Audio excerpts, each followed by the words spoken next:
Turns out that Riesling may be being dethroned by Cab Franc as the new king of New York, as it relates to wine anyway. And the French drink more beer than wine. We talked about that several weeks ago. And now they're not drinking Bordeaux in Bordeaux. What is going on? And over in Australia, you got the same grape, two names, but they got a big identity crisis. They can't decide whether they're going to call it Shiraz or Syrah. And the oldest wine on earth has been sitting in a Roman tomb for 2,000 years, and it was still liquid. All that and more on this week's episode of This Week Uncorked.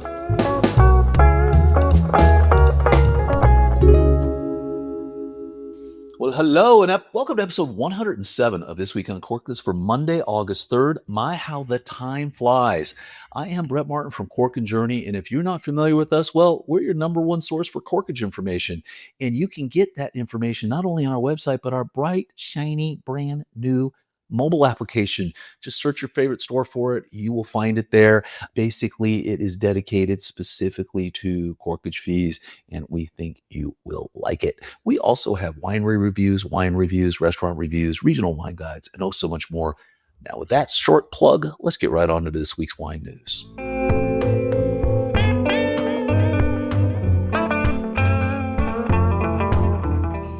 So Jim Clark over at the Wine Review Online is making the case that Cab Franc and not Riesling is emerging as New York State's true signature wine variety.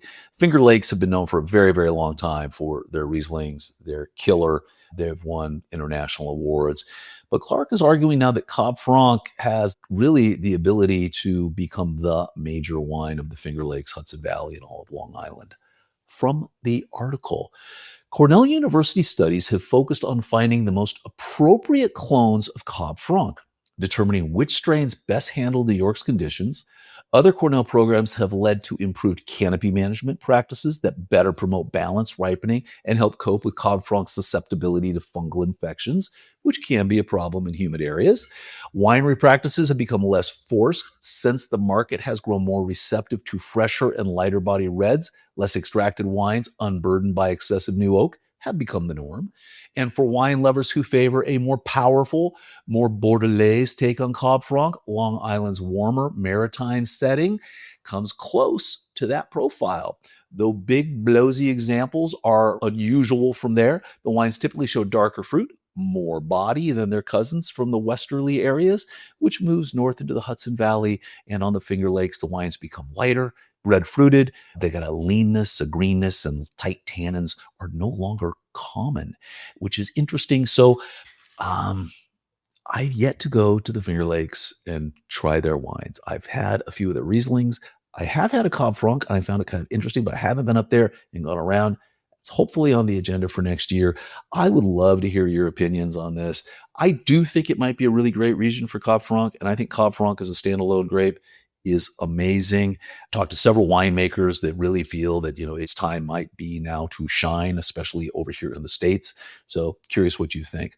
Moving right along, the New York Times has this wine was the toast of the world, and now even the locals don't drink it. It's Eric Osmov reporting from Bordeaux, France. It's got a tough job, Eric does, over at the New York Times. Basically, what he's finding is he's going into restaurants all over Bordeaux, and there's no Bordeaux on the menus at all in the restaurants. Sure, you go to the Michelin star, they still have it. But you go to the regular restaurants, you're not finding it there. Also, Bordeaux has got an issue. It was so expensive and has been so expensive. And then they had a few bad vintages, and there's just all kinds of things going on. And slowly, Bordeaux's are losing their grip on people. Basically are saying, you know what? There's just better wines out there for half the price or much less. And so sales are declining. From the article, nobody in Bordeaux is drinking Bordeaux. On a recent visit to Bordeaux this spring, I saw patrons drinking Loire Valley wines and Burgundy too, which a generation or two ago might have been considered sacrilege given the rivalry between the two great regions. More than any other, natural wines were everywhere. Well, that's unfortunate. But Bordeaux, barely a sign. But the city of Bordeaux's more casual restaurants, where the clientele are not necessarily wine tourists, the absence of the region's wines from the table of many lists is glaring. They're just not there. You go off the beaten path, there's no tourists. You go into a local restaurant in Bordeaux, and there's not a Bordeaux on the entire menu. This is a big subject of discussion in the city, says Jane Anson, the wine critic and author of Inside Bordeaux, who lives here. Last year, Pierre Humic, Bordeaux's mayor, asked the city's restaurants to start serving more Bordeaux. So, interesting problem. You can't serve more Bordeaux if it's so expensive that no one's going to buy it on the menu. There are other Bordeauxs that are more reasonably priced, but it's a problem. Similar thing there, Napa. It's a tale of two cities. Moving on, Wine Enthusiast has an article on basically Emily Saldano is reporting that there's this war playing out with Australian wine labels. So for decades, Syrah has been called Shiraz. It's kind of their own deal. It's just a big, heavier version of Syrah. Now, a lot of winemakers are moving away from that, and they're kind of going into a more lighter kind of thing. And they're actually not putting Shiraz on their wine. They're putting Syrah on their wine.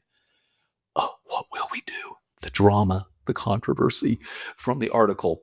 When big boozy reds occupied most of the thrones in the wine world's royal court, Australian Shiraz or a purple teeth crown. Man, that's good writing. Heavily oaked, high alcohol iterations were beloved far and wide, making Aussie Shiraz a global brand with $51 million US market. But every reign has its detractors and defectors. In recent years, wine drinkers worldwide have started to favor lighter, lower alcohol wines. Winemaking evolved too, and a wave of leaner, crunchier Syrahs expressions emerged across Australia. Some of these Aussie producers ditched their homegrown nomenclature and dubbed their wines Syrah to denote their own style approach. Que Syrah, Syrah. Anyway, what are you going to do? I think it's hysterical. There's so much about this as I read wine writers and I read what they're talking about. You know, I oftentimes wonder if I read this, if there's fact behind it. They talk about, like in this article, in recent years, wine drinkers worldwide started to favor lighter, lower alcohol wines. Did they? Did they? What percentage? What percentage said, oh man, I really love this low alcohol, super light wine? I don't know any of them. Okay. So I'm just kind of curious. You read in the news, you know, hey, low alcohol wines, but are they really selling? What's the number behind it? I know wine sales are down, but is it because, oh, I just don't like that style anymore and I want something new? It seems like sometimes we're clutching for things that may or may not be there. I don't know. Anyway, we're wrapping things up. Tibi Pui over for ZME Science. I tell you what, looking for wine articles takes me all over the place. It was a crazy publication. Anyway, this is an article that talks about one of the strangest wine discoveries on record. Evidently, they found inside a Roman funerary in Carmona in southern Spain, they found a wine in liquid form, still preserved over 2,000 years old. And they were able to run DNA testing on it and do a whole bunch of stuff. 5 liters of what was originally a white wine, but had been darkened over millennia, its time in the tomb, and also the contents. Not only did they put wine in the bottle, but they put some human remains in there. Anyway, from the article, although molecular traces of ancient wine have been found staining pottery walls, this is the oldest wine in a liquid state identified thus far, claimed archaeologists at the University of Cordoba. Previously, the earliest surviving wine was from the 4th century AD wine bottles found in Speyer, Germany in 1867.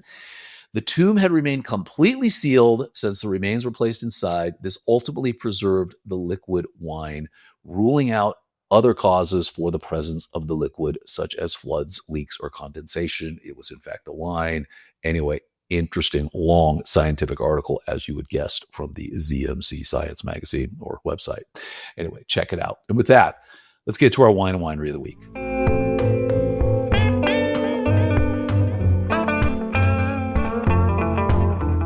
All right, we're going to head back down to Texas again. So this is the Bingham Family Vineyards. Great little tasting room. No scenic views. It's downtown. Got to go on in. No reservations required. Pricing, the tastings are $15 to $35. Just if you're in Grapevine, Texas, you want to stop in. There's a whole bunch of wineries in Grapevine, Texas. Wine bars in Grapevine, Texas. Tasting rooms. Some of them are awful. This is not one of those. Anyway, they farm over 200 acres of grapes and supply over 20 Texas wineries. They got a whole crazy range of wines. That's one of the big problems in Texas. They got to kind of settle down on what they're going to do. You know, we talked a few weeks ago about what winery was it? Portree. And, you know, they had settled on Montepulciano that I was drinking. And I was like, man, that's a good wine. I mean, so, you know, Spanish varieties can work there. There's some other stuff. But anyway, Bingham, they had some great wines. It was worth checking out. I would definitely swing in there if you are in Grapevine and just wandering around. It's worth it. And on a whole different plane, and on a whole different level, in a whole different universe, is the Catena Zapata Malbec Argentino. This is the 2019. This is $125 a bottle. We rated it 94 points, but it's exceptional. I had the 21 recently. Probably would rate that a little higher. This is probably one of the best Malbecs ever made, ever to come out of Argentina. And Catena Zapata, we've talked about them in the past. If you can get it, check it out. Prices have come down a little bit because of the dollar and the kind of the trade inequities. So there's some things you could actually pick this up maybe for a little bit less. Anyway, check it out. I would highly recommend it. And with that, let's get on to our restaurant of the week.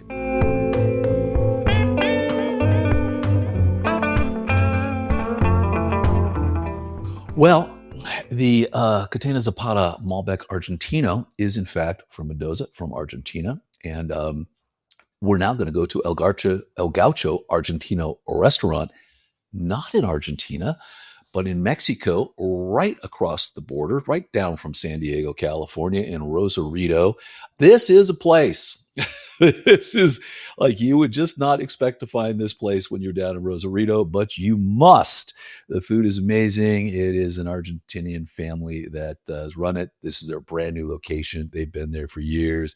Can't go wrong. Across the board, everything is as you would expect. It is authentic. It's kind of crazy. You just don't expect this when you're running around Rosarito, but it is worth checking out. No corkage is allowed there, but for our corkage of the week, we've got a theme here. Not Argentina, but a Mexican place, Mi Corazon Mexican Cuisine. This is in Los Angeles. It gets 4.1 stars with over 290 reviews. This is a clean, neo-traditional Mexican restaurant with what's called a modern Mexi-Goth atmosphere. Not sure what that is. I haven't been here, but this is what Google says. Non-GMO, organic proteins, vegetarian, vegan options are the foundation of the menu. With house-made everything. Corkage, $20 per bottle, 2-bottle max. I'm going there. Anyway, Mi Corazon Mexican Cuisine in Los Angeles. And with that, everybody, we are going to wrap up another episode of This Week Uncorked. Well, thank you so much for stopping by. As always, please subscribe to us on YouTube. Follow us on your social media application. Subscribe to us on your favorite podcast app. All of those kind of things. And check out that interview I've got here down below with Rex Pickett, where we do a blind tasting of Merlot and talk about the making of Sideways. Good times. Cheers, everybody. Until next week.